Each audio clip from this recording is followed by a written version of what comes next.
Yes, right. Check. Hello. Welcome, my people, our people. This is the TKM TV Rwanda Online. My name is Gakuru Janvier, ugusuza kandi ukwikiriza nongera guhikaza no mu biganiro byacu bya TKM TV Rwanda. Nongera ngushimira cyane kandi guha ikaze mu biganiro byacu umunsi ku munsi wakomeza kutwera ko turi kumwe. Wowe wakoze subscribe uri mu murongo cyangwa se mu muryango mugari wabakurikiye ibiganiro bya TKM every day buri munsi. Imana yongera kuguha umugisha nawe utubonye bwa mbere cyangwa twumvise bwa mbere n'umwanya wawe mwiza kugira ngo urusheho kugenda ubana natwe mu biganiro byacu bisanzwe kandi bikurikira.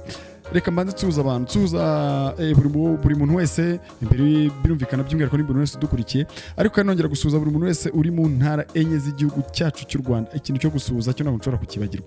Biragoye kwinjira mu rugo rw'abantu ukagerayo bwa mbere wakwinjira udasuje se, ariko namwe ubwo reka mbasuze ko uyu munsi ntago twari duherukanye kandi zere ko meze neza. Imana igikomeje kubarinda, mbanza nihanganisha kandi nkomeza we muntu waba ufite ikibazo icyo ari cyose ubona kikugoye, rushaho gusenga, izera Imana kikora, ariko none ushake n'igisubizo. Intego n'umugambi wa TKM TV Rwanda no gukomeza kugenda tuganira ku bijyanye n'ijambo ry'Imana, ariko nanone by'umwihariko twibanda gukora, twibanda yego dusenge ni byiza, ariko tunakore turwanye kandi turwanye karande mbi habe mu muryango, karande mbi y'ubukene. Buriya ku bantu mutabizi abona na karande nziza, buriya karande nziza zibaho mu buryo runaka, ariko rero karande mbi yo tuyirwanye rwose twivuye inyuma. Karande mbi y'ubukene tuyirwanye, tuyirukane mu izina rya Yesu. Birashoboka hamwe no gusenga, hamwe no gukora, hamwe no kugira inama ndetse no gukurikira TKM Rwanda. Ibyo byose biri mu bintu bigomba kugira gute kugufasha kurwanya karande mbi. Gukora umaze kubyumva rero, nasuje abantu bo mu ntara enye zigize igihugu cyacu cy'u Rwanda: iburengerazuba, iburasira bwaryo, amajyepfo, amajyaruguru ndetse na hano mu mujyi wa Kigali. Turizera tudashidikanya ko mwese mukomeje kumererwa neza kandi Imana yo mu ijuru ikomeje kubarinda ndetse no kubahaza uburame. Ntabwo twirengagije abari hano muri East Africa, wowe dukurikiye uri muri Uganda, Uburundi, Congo, uri muri Kenya, Sudan. Ni ukuvuga ngo mwese namwe Imana ikomeze kubaha umugisha. Wowe uri muri Afurika yose cyangwa se hakurya y'amazi magari ibwota amasimbi, mwese turabasuje kandi twizera tudashidikanya ko mukomeje kubana natwe mu biganiro byacu bisanzwe kandi bikurikira. Uyu munsi rero bimeze bite ndagira nkubwire ngo mbere yo gukorera ibitaramo bibiri muri Uganda, Israel Mbonyi yakoze mu nganzo, arabanza aduha indirimbo nshya. Muri mwaka wa 2024 Israel Mbonyi yongeye gutangirana indirimbo nshya, ariko bantu mudukurikiye buriya ntimwemeranya nanjye ko uyu mugabo ariko nibyo, uyu mugabo w'umusore Israel Mbonyi ntago twemeranya yuko ari we wa mbere mu ndirimbo ziranye zinahimbaza mu iki gihugu cyacu cy'u Rwanda ariko se bura si muri East Africa ndahamya ko ari mu bambere, uyu ntago twabishidikanyaho. Inkuru yacu rero kiteye, umuhanzi w'indirimbo zo kuramya no guhimbaza Imana Israel Mbonyi ufatwa nka nimero ya mbere muri iki gihe, yashyize ahagaragara amashusho y'indirimbo ye yise Sikiliza mbere yuko ajya gukorera ibitaramo bibiri mu gihugu cya Uganda. Israel Mbonyi rero yasohoye iyi ndirimbo iri mu rurimi rw'igiswahili ahagana saa 3:30, aho yayisohoye ari kuwa gatandatu, ubwo hari ku itariki 10 Gashyantare cyangwa z'ukwezi kwa kabiri mwaka wa 2024, nyuma y'iminsi yari ishize ayiteguza abafana be ndetse n'abakunzi b'umuziki muri rusange. Amashusho y'indirimbo rero Sikiliza yafatiye mu gitaramo gikomeye yakoreye muri BK Arena ku itariki 25 Ukuboza mu 2023. Icyo gitaramo kikaba cyari cyo kwizihiza Noheli. Iki gihe rero kandi yongeye kwandika n'amateka, ahuriza hamwe ibihumbi by'abakristo muri iriya nyubako yagenewe imyidagaduro. Ubwo ni inyubako ya BK Arena, ngira ngo murabizi neza. Israel Mbonyi hostinze igitaramo cyangwa giteguje abantu ugatinda gato usanga tikari sold out. Ibyo mumaze kubimenyera, biri no mu bituma nanjye mpagarara nk'abantu. Byose rero yego nta competition mu buryo kuramya no guhimbaza Imana, kuko buriya buri dini ryose, buri muntu wese apfa kuba nta dini ryigisha ngo ica umuntu cyangwa agira nabi ibase cyangwa oya. Buriya amadini yose jewe mba mbona ahuriza ku kintu kimwe nyine, cyo kuramya no guhimbaza Imana cyangwa se kwigisha abantu inzira nziza y'agakiza. Nkuko natwe ngaha kuri TKM tukubwira ngo gana inzira nziza y'agakiza, korera Imana, senga Imana, ariko wibuke no gukora mu buryo bwo kwiteza imbere, ubashe kuba hari uko uhagaze nyine mu buryo bwo kumufuka, uhagaze neza mu buryo bw'amafaranga, ubashe kwikemura ibibazo mu buryo bwo bwose runaka, ariko unasenga. Buriya turwanye ikarande mbi y'ubukene, tuyirenge rwose, tuyirenge. Ibintu byo kwiheba no kwiganyira umuntu ngo arakennye, oya, ibintu tubirenge rwose. Yes right, twikomereze inkuru yacu rero. Hanyuma rero uyu muhanzi Israel Mbonyi nari ndimo mvuga ko iyo yashyize igitaramo hanze ugatinda gato usanga tike zamaze kuba sold out. Nukuvuga ngo rero ibi bintu bimugira umuhanzi ukomeye mu bagospel cyangwa se mu bahanzi baririmba indirimbo zo kuramya no guhimbaza Imana hano mu gihugu cyacu cy'u Rwanda ndetse no muri East Africa. Yewe ntiwanajya kure cyangwa se ntiwanabitinda kubivuga uvuge ko no muri Afrika rwose uyu muhanzi Israel Mbonyi ahagaze neza. Iyi ndirimbo rero ikaba ari indirimbo ya mbere ashyize hanze muri 2024 ko namaze kubikubwira. Iyi ndirimbo akaba yishyize hanze mbere ko ajya gutaramira abakunzi be mu gihugu cya Uganda.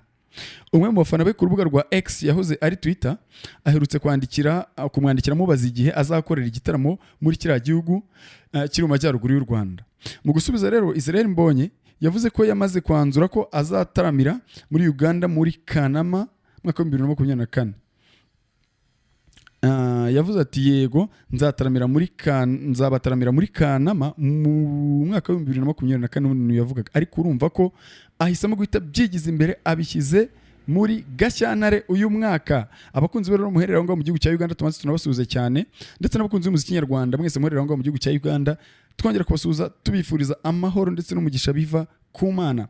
Israel Mbonyi rero Israel Mbonyi mu by'ukuri mu bigaragara asubiza uyu muntu umubajije iki kibazo, urabona yuko rwose ashobora kuba yarabitekerejeho akabona yuko kiriya gihe cyazaba ari kera, agahitamo guhita areba uburyo bwose yanezeza abakunzi be cyangwa se mbega yabigiriza imbere. Kurona ko ndatekereza ko mu bitaramo bye twumva ahari muri kiriya gihugu cya Uganda bishobora kuba ari bikeya nkurikije uko mbitekereza. Rero yatangaje ko azataramira mu mujyi wa Kampala ahitwa Millennium Park Grounds Rugogo, aho ngo yabivuga ko byari buzabe tariki 25 Kanama mu 2024, aho yari buzakorera igitaramo, ndetse akongera avuga ko aho ngaho azagikora none ahandi hitwa Mbarara mu kibuga cya kaminuza. Ubwo ni kaminuza yaho, ubwo abahazi mutugure niba hari kaminuza ya Mbarara ibayo. Aya makuru rero yuko Israel Mbonyi azataramira muri Uganda yasamiwe hejuru n'abafana be babarizwa muri kiriya gihugu. Ukoresha izina rya Dan Bayondo yashyize ku rukuta rwe rwa X avuga ko aya makuru ariyo meza yakire muri uyu mwaka, kuko yaramaze igihe kinini ategereje igihe Israel Mbonyi azagira muri Uganda.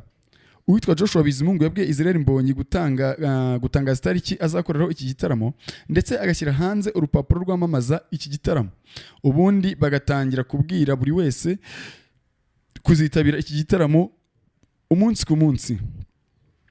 Jovire Mahirwe we yavuze ko ategereje ko inzozi z'uko Israel Mbonyi azataramira muri Uganda zisohora. Ati ntangire kubwira inshuti zanjye nazo zibwire abandi.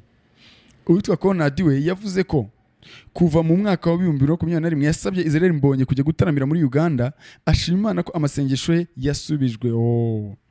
Ubwo rero ashyiraga hanze iyi ndirimbo Sikiliza, Israel Mbonyi yasabiye umugisha abakunzi b'ibihangano be, ati Imana ihe umugisha imitima yanyu ubwo mureba munumva iyi ndirimbo. Imana ibumve, isubize amasengesho yanyu kandi ikize imitima yanyu. Nyuma yo gukora igitaramo kuri Noheli tariki 25 Ukuboza 2023, Israel Mbonyi yabwiye itangazamakuru ko anezerewe kandi ko ashima Imana kuko yasengeye iki gitaramo, ariko uko yasengeye igitaramo ariko cyagenze. Ati nasengeye ibi bintu niko Imana yabikoze. Urumva twabonye benshi bakizwa, umunezero w'Imana wari uhari, ibintu twapanze gukora uko setup twayishakaga byari byiza kurenza ibyo nasengeye.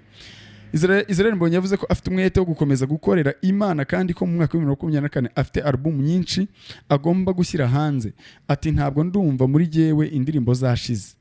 Uyu munyamuziki rero yavuze ko imyandikire y'indirimbo ituruka mu kuba atindana n'Imana mu isengesho.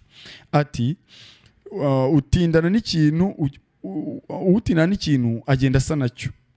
iyo utinda mu bintu by'Imana ugenda usa n'ibintu by'Imana, niyo witsamuye nibyo biza niyo urose nibyo biza. Ayo n'amagambo y'umuhanzi Israel Mbonyi yavuze. Ariko kandi ko byanaturutse ku kuba ubuzima bwe bwubakiye ku kuba yarakuriye mu rusengero. Ati iyo njya kwandika rero ibinza hafi ni ibyo ngibyo. Israel Mbonyi avuga ko adafite gushidikanya muri we ko mu 2024 azataramira muri bimwe mu bihugu bya EAC kuko uyu muhamagaro uranezeza. Ngira ngo rero ukomeje kurikira gahunda za TKM TV Rwanda online, twongera gushimira nawe tuguha ikaze mu biganiro byacu bigiye bikomeje, tukumenyesha ko turi gutegurira ikiganiro cyiza, ikiganiro mbarankuru documentaire, ikiganiro cy'amateka kivuga ku mwami Salomo mu minsi mike ishoboka cyangwa mu masaha make ashoboka. Turaba twamaze kugitunganya, nacyo turi bukibahe. Mukomeze ubona natwe mu biganiro byacu kandi byiza. Imana ikomeze kubaha umugisha kandi ikomeze ibarinde ndetse kandi ibahaze uburame. Shalom.